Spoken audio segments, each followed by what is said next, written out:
Je m'appelle Dr Avery Walsh, je suis pédiatre et j'ai 44 ans. Le 21 mai 2025, je me suis retrouvé perché sur une petite chaise dans la classe de CE2 de mon fils Léo pour une réunion de routine parents-professeurs lorsque tout est soudainement devenu silencieux, j'étais en train de faire un AVC. Ma vie avait toujours consisté à arranger les choses, apaiser un enfant malade, rassurer un parent inquiet, jongler avec les emplois du temps chaotique de mes deux petits, Léo et Sophie. Mon mari Marc me surnommait la directrice des opérations de la famille et il avait raison. Je gérais fièvres et finances, genoux écorchés et projets scientifiques, orchestrant une activité constante dans notre banlieue près d'Austin, au Texas, où nos journées étaient animées, joyeuses et méticuleusement planifiées. La foi était intégrée à ce plan, église le dimanche et prière au coucher chaque soir. Je croyais en Dieu de manière fonctionnelle comme le grand architecte qui mettait tout en marche tandis que je gérais les opérations quotidiennes avec mes propres efforts, mes compétences et mon amour. Il était le PDG, j'étais le manager de terrain, gérant chaque crise immédiate. Je ne réalisais pas à quel point l'image que j'avais de lui était réduite. Cet après-midi-là, j'ai ressenti une vague de fierté en admirant le dessin de Léo représentant une fusée scotchée au mur et en respirant une légère odeur de poussière de craie et de produits d'entretien. Puis ma vision s'est brouillée d'un côté, et un étrange goût métallique m'a envahi la bouche. La voix de mademoiselle Gable s'est fait lointaine, comme si elle sortait d'un long tuyau recourbé. J'essayai de répondre, mais ma langue était épaisse et inutile. Une pression écrasante s'accumula derrière mon œil droit, non pas une douleur, mais une soudaine panne de courant tandis que les systèmes de mon corps s'éteignaient un à un. Mon bras s'engourdit. La salle de classe lumineuse pencha et se transforma en un gris sombre et tourbillonnant.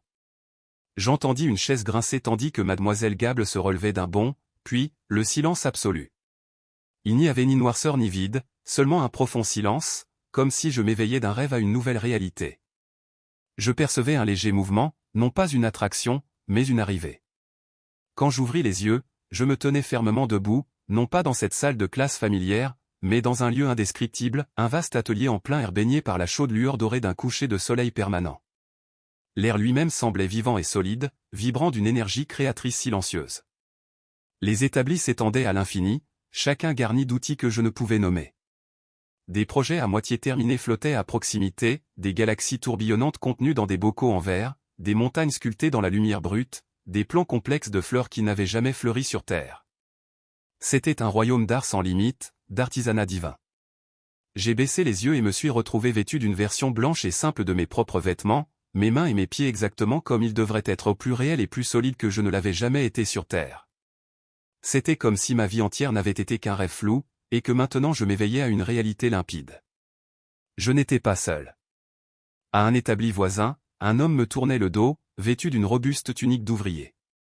Il ponce à main nue un morceau de bois sombre et noueux, et tandis qu'il travaille, de minuscules étincelles, telles des étoiles filantes, se déposent au sol. Sa présence est calme et déterminée, une invitation à découvrir les profondeurs de cet atelier où tout est fabriqué. Je n'avais pas besoin de me retourner ni de parler, mon âme le connaissait. Chaque partie de moi le reconnaissait avec une certitude plus puissante que la vue. C'était celui qui avait imaginé les étoiles, l'artiste lui-même, Jésus. Quand il a posé le morceau de bois maintenant lisse sur le banc et s'est tourné vers moi, mon souffle s'est arrêté. Il avait l'air d'un homme à qui l'on pouvait confier sa vie, son visage bienveillant, buriné par le travail et le rire, ses cheveux noirs bouclés comme la nuit, sa peau couleur chaude du désert. Il n'y avait pas de halo, pas de lueur aveuglante, seulement sa présence, qui rendait l'air plus vivant, la lumière plus chaleureuse, la réalité plus forte. Mais ce sont ses yeux qui m'ont bouleversé. Ils n'étaient ni cosmiques ni étoilés, ils étaient simplement, totalement présents. Dans ce regard, je me sentais véritablement vu, sans jugement, sans évaluation, au juste connu, accepté et aimé. Avery, dit-il d'une voix sincère et chaleureuse, entrecoupée d'un léger rire. Tu es en avance, mais le travail est toujours là. Bienvenue. Ma propre voix semblait faible dans la réalité vibrante de ce lieu. Où suis-je, réussis-je à demander.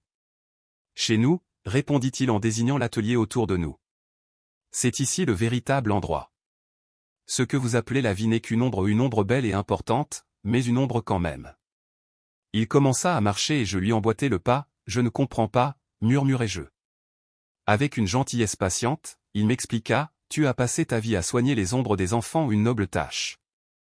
Mais les ombres tombent malades lorsqu'elles oublient la source. Elles errent parce qu'elles écoutent les échos au lieu de la voix qui les a créées. Viens, laisse-moi te montrer. À mesure que nous avancions, le sol de l'atelier fondait sous nos pieds et laissait place à un vaste champ sombre sous un ciel sans étoiles.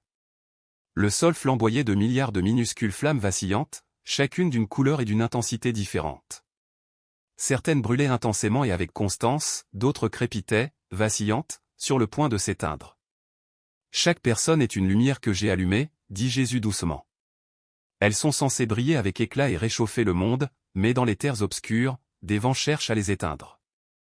Une brise froide balayait le champ, et je la regardais avec horreur passer au-dessus des flammes. Les plus puissantes résistaient, mais les flammes vacillantes s'éteignaient violemment, certaines s'éteignant complètement, ne laissant qu'un filet de fumée. « Quel est ce vent » demandai-je, frissonnante, même si l'air n'était pas physiquement froid. « C'est le son des mensonges » répondit-il. « Des voix qu'ils ont choisi de suivre plutôt que la mienne. » Il me désigna du doigt, et je vis la source, non pas une météo, mais une personne, un musicien extrêmement populaire, représenté par une silhouette géante et éthérée, exhalant une brume sonore grise et froide. Ces mots de désespoir et de vide devinrent ce vent, glaçant le jaune plein d'espoir de nombreuses flammes jusqu'à ce qu'elles virent à un bleu pâle et maladif. Puis le ton de Jésus devint résolu. Son temps pour semer ce vent touche à sa fin. Il dirigea mon regard vers une autre perturbation, non pas un vent, mais un bourdonnement envoûtant attirant les flammes vers lui. Là se tenait un magnate de la technologie brillant et charismatique, promettant une lumière différente, froide, artificielle, électrique. Il parlait d'un avenir perfectionné par la seule intelligence humaine, un monde sans Dieu. Une à une, j'observais de délicates flammes se déraciner et dériver vers sa lueur, leur propre lumière organique s'affaiblissant dans son ombre. Il propose un raccourci qui mène au précipice, dit Jésus tristement. Nombreux sont ceux qui choisissent de vivre à son ombre. Tout commença par un avertissement, il fallait faire taire les voix pour que nous puissions nous souvenir de la chaleur du vrai soleil. Puis il révéla une troisième perturbation, de loin la plus chaotique. Une tornade, un tourbillon de colère et d'accusation, déchira le champ de flammes, lançant des torches les unes contre les autres. Au centre se tenait une influenceuse politique, son visage étalé sur tous les écrans, chaque mot une rafale de vent attisant le ressentiment, la peur et la division. Ce qui avait été autrefois des flammes amicales rugissait maintenant en brasiers brûlants, déterminés à consumer leurs voisins. Le champ était devenu une zone de guerre à cause de sa tornade. Elle était censée être une artisane de paix, mais elle a choisi de diviser le pouvoir, dit Jésus, le regard empli de tristesse. Il faut arrêter la tempête avant que tout le champ ne s'embrase, poursuivit-il, le regard empli de bienveillance. Avant que le monde des ombres ne compte une année de plus jusqu'en 2026, ces grandes voix et tous ceux qui utilisent leur tribune pour éteindre mes lumières seront ramenés à la maison. Leur son cessera. Ces paroles exprimaient le jugement, certes, mais aussi la miséricorde. Je baisse le volume du monde, Avri. Je fais taire les vents destructeurs pour que mes lumières, mes enfants bien-aimés aient une chance d'entendre la petite voix douce qui les aime. Même si les ombres seraient confuses, un silence s'installerait, et dans ce silence, beaucoup le retrouveraient pour la première fois. Je fixais le champ de flammes et sentais mon cœur se briser. Je n'étais qu'un pédiatre, je soignais des fièvres et remettais des os en place, et pourtant, j'assistais ici à une maladie de l'âme d'une ampleur que je n'aurais pas pu imaginer. Puis la vision s'estompa, et nous fûmes de retour dans le brillant atelier de la réalité. Une paix si profonde m'envahit que je sus, de tout mon être, que je ne voulais plus jamais partir. Je veux rester ici, murmurai-je. Sa main chaude et ferme se posa sur mon épaule. Mes meilleurs ouvriers sont ceux qui ont vu les ombres, dit-il doucement. Ton travail là-bas n'est pas terminé. Ils ont besoin de toi. Les larmes me montèrent aux yeux tandis que je demandais, que puis-je faire ? Je ne suis qu'une personne. Vous êtes médecin, répondit-il en me regardant fixement. Retournez leur dire ce qu'est leur mal. Leurs âmes sont malades à cause du bruit. Dites-leur de faire attention aux voix qu'ils laissent entrer dans leur vie. Dites-leur qu'il existe un véritable lieu, un véritable foyer qui les attend. Dites-leur que l'artiste aime sa création. Il marqua une pause, puis ordonna, allez leur dire que je fais toutes choses nouvelles. Au moment où il dit, pars, la détermination et le chagrin m'envahirent. Le monde solide de son atelier s'amincit comme une photographie pâlissant au soleil. Sa main se leva d'un geste non pas pour un au revoir, mais pour un à bientôt. Une violente secousse me traversa. Une bouffée d'air me brûla les poumons tandis que le bourdonnement de l'atelier laissait place à un bip frénétique et aigu. J'avais mal à la tête, un étrange picotement me parcourut le côté gauche, et mes yeux s'ouvrirent brusquement sur le visage paniqué de mademoiselle Gable et sur les ambulanciers qui me surplombaient. J'étais par terre, les sirènes hurlant au loin. J'étais de retour dans les terres des ombres. Plus tard, on m'a annoncé que j'avais été absent pendant 19 minutes, un accident vasculaire cérébral ischémique massif. Le neurologue a montré les scanners à Mark et l'a averti de se préparer au pire. Si je me réveillais, je ne parlerais probablement plus jamais ni ne marcherais plus. 3 jours plus tard, je me suis réveillé, j'ai demandé un verre d'eau et j'ai remué les orteils de mon pied gauche. Un nouveau scanner a révélé que les dommages avaient disparu. Les médecins m'ont salué comme un prodige médical, mais je savais que ce n'était pas un prodige, c'était l'œuvre d'un artiste. Jésus m'avait renvoyé avec un message simple, votre âme vous écoute même quand vous ne l'êtes pas. Le monde est rempli de voix fortes et convaincantes qui rivalisent pour attirer votre attention, façonnant votre façon de penser, de ressentir et de croire. Nombre de ces voix sont comme des vents froids qui tentent d'éteindre la flamme magnifique et unique que Dieu a placée en vous.